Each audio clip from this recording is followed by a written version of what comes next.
For your ears only for the week of June 16th and Father's Day, remembering my late dad, I'm David Alpern. I'm Eddie Robinson.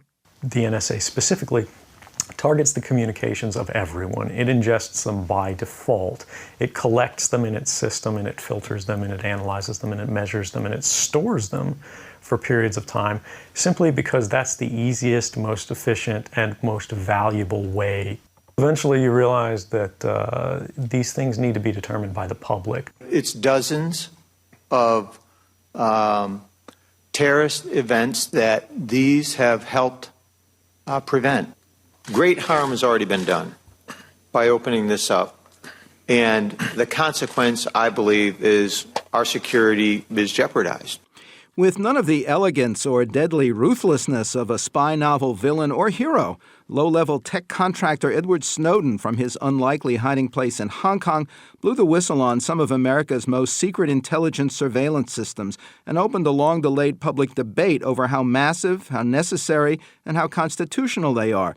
At issue was the National Security Agency's congressionally authorized and court-approved collection of data about, but not content from, most all telephone calls in the United States, and a separate program called PRISM that actually studied text, photos, and other material put on the Internet overseas. The goal of both programs was to find patterns of communication leading to terror plots, especially involving residents of the United States.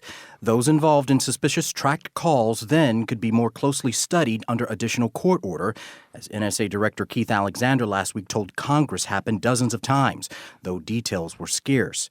And public doubts were heightened when departing FBI Director Robert Mueller testified that poor communications within the bureau itself had permitted insufficient surveillance of Boston Marathon bomber Tamerlan Tsarnaev, despite Russian warnings that he was being radicalized. To consider Snowden's Big Brother leak, the extent of anti-terror surveillance today, and how the debate should proceed, for your ears only, we're joined again by retired Air Force Colonel Cedric Leighton, a veteran intelligence officer and former NSA Deputy Director for Training. Welcome back to the program. It's my pleasure, David. Thanks so much for having me. Whatever one thinks about the extent and legality of the NSA call tracking program, you made a great point last week about the need it has created for private contract experts like Snowden. Is that aspect of the expansion itself now being seen as a security risk?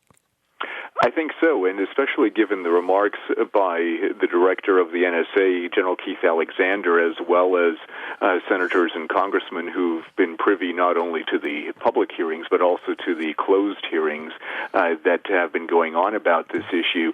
There's a clear question that, are we giving these contractors too much access? To what extent are we employing contractors, and for what purposes? Is this the right way to do this, or are there things that could be better done, or should more be done in-house? How much damage do you think Snowden actually did in revealing the phone and Internet surveillance versus launching the public debate that even President Obama said was needed? Was that monitoring something most high-level terror plotters already presume? Yes, the fact that that we do monitor their communications or try to monitor their communications, terror plotters who have any experience will know that we do that. The question is, where do we do it, when do we do it, and how well do we do it? But then you get to the second level of revelations. They do point to certain sources and methods and could potentially damage the way in which we conduct operations and the way in which we access the communications that we're looking for. In terms of the public debate, what do you think about Director of National Intelligence James Clapper testifying before Congress that the government did not wittingly collect massive domestic call data when he could have asked that such issues be discussed in secret? Should he resign? Well, he's actually somebody that I know, and it is very unfortunate. His remarks were very unfortunate in the way they came across, and really in what he said.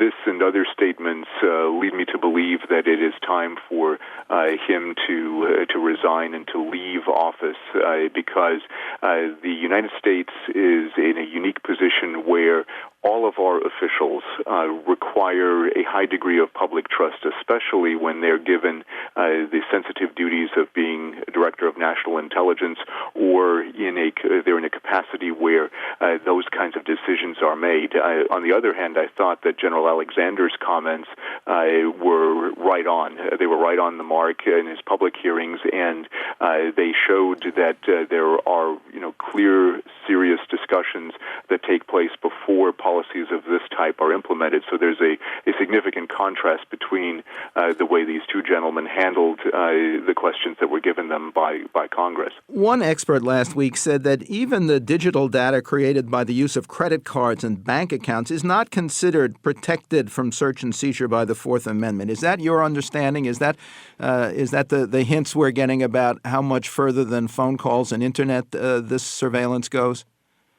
Well, the surveillance itself does not normally include data like credit card numbers and things of that nature, those specific types of pieces of information, but it will include the metadata surrounding transactions like that. So potentially, from whom to whom those transactions took place could potentially be part of that. If they want to get at financial transaction data, they have to get another warrant. They have to have probable cause to do that.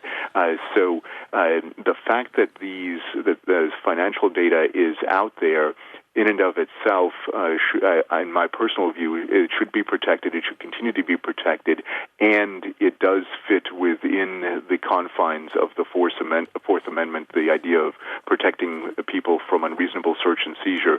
I believe that should be upheld, and only probable cause should be used to access that kind of data. So what changes would you support to keep U.S. intelligence monitoring effective against enemies in and out of the country and trusted by American citizens? First of all, a limited time of how long the data could be stored. Right now, the data can be stored for a period of 5 years. In the old days, meaning in the Cold War period, similar data, if it pertained to U.S. persons, was generally held for 6 months or less. But I would support a shortening of the time period, maybe to 2.5 years, 2 years, 2.5 years, something like that.